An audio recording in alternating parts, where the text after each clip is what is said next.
कहते हैं वक्त का पहिया घूमता है तो अच्छे अच्छे राजा फकीर और फकीर राजा हो जाते हैं। नमस्कार, प्रणाम, मैं हूं राजन कुमार। आप बने हुए न्यूज़ पेयर के साथ। बिहार की राजनीति में बिल्कुल ये सच साबित हुआ है।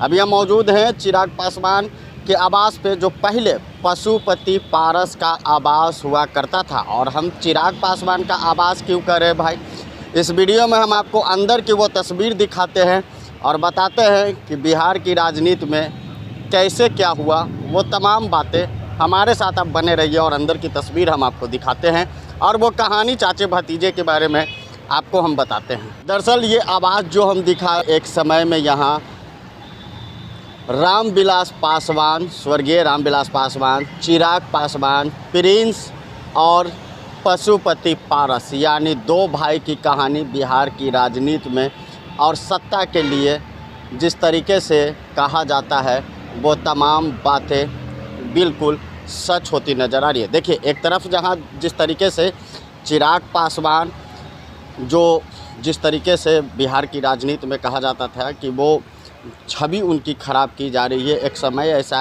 आया कि रामविलास के जाने के बाद जिस तरीके से पशुपति पारस उस सत्ता पे काबिज हुए, रामविलास पासवान के जाने के बाद चिराग पासवान को दरकिनार कर दिया गया, उनका बंगला, उनका आवास तक ले लिया गया। चिराग पासवान के सभी सांसदों ने साथ छोड़ दिया था और वक्त का पहिया ऐसे घुमा कि नरेंद्र मोदी ने विश्वास किया। और ये तस्वीर जो हम आपको दिखा रहे हैं ना, सबसे पहले ये तस्वीर देखिए, स्वर्गीय रामचंद्र पासवान जी स्मृति भवन जो ये बनवाया गया है पशुपति पारस के द्वारा, और तमाम बातें जो थी, और जो कहा जाता है कि पीएम मोदी ने चिराग पासवान पर भरोसा जताया और 5 सीट लोकसभा चुनाव में देने के बाद 5 सीट का काबिज हुआ।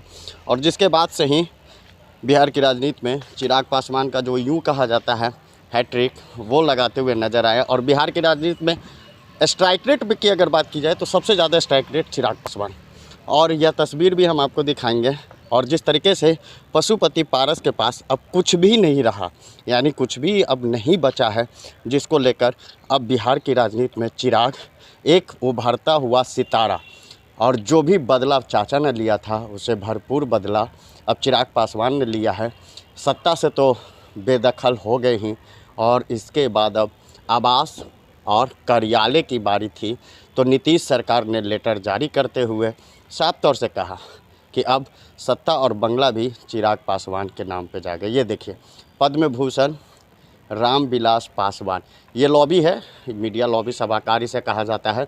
और तमाम तरह की जो बातें जो निकल कर सामने आती थी, जो तस्वीरें आती थी, वो तमाम बातें और तस्वीर ये यहाँ आप साफ तौर से देख सकते हैं। रामचंद्र पासवान स्मृति सभागार ये है, सभागार के रूप में इसे बनाया गया है रामविलास पासवान जब थे। और जिस तरीके से जो प्रिंस राज आप साफ तौर से देख सकते हैं, जो प्रदेश अध्यक्ष बिहार के डॉक्टर स्मृति शर्मा, तमाम तरह की जो बातें और जो तस्वीरें आती थी आवास को लेकर, अब ये आवास चिराग पासवान के हाथ में चला गया। यानी चाचा से भरपूर बदला चिराग पासवान ने लिया है, और सत्ता के साथ साथ आवास और कार्यालय भी चिराग अपने नाम कर लिए हैं। तो बिल्कुल निश्चित जो तस्वीर आपको मैंने दिखाया, यह आवास एक समय में यहाँ रामविलास पासवान, प्रिंस, चिराग पासवान, और यहाँ की राजनीति तैयार होती थी आवास से। रामविलास पासवान के नहीं रहने के बाद चिराग पासवान यहाँ रह रहे थे। पशुपति पारस ने ऐसा गेम खेला कि चिराग पासवान सत्ता से बाहर हो गए, लेकिन कहा जाता है धैर्य और साहस सब कुछ वापस लौटा देता है। वही हुआ कि धैर्य और साहस चिराग पासवान बनाए हुए थे। उनके अभी 5 सांसद, और पटना में आवास के साथ साथ अब दफ्तर भी पशुपति पारस के हाथ से चला गया। लेटर जारी होते ही आवास और दफ्तर खाली करने का नोटिस भी चला गया, यानी सूद समेत चिराग पासवान ने अपना बदला ले ही लिया।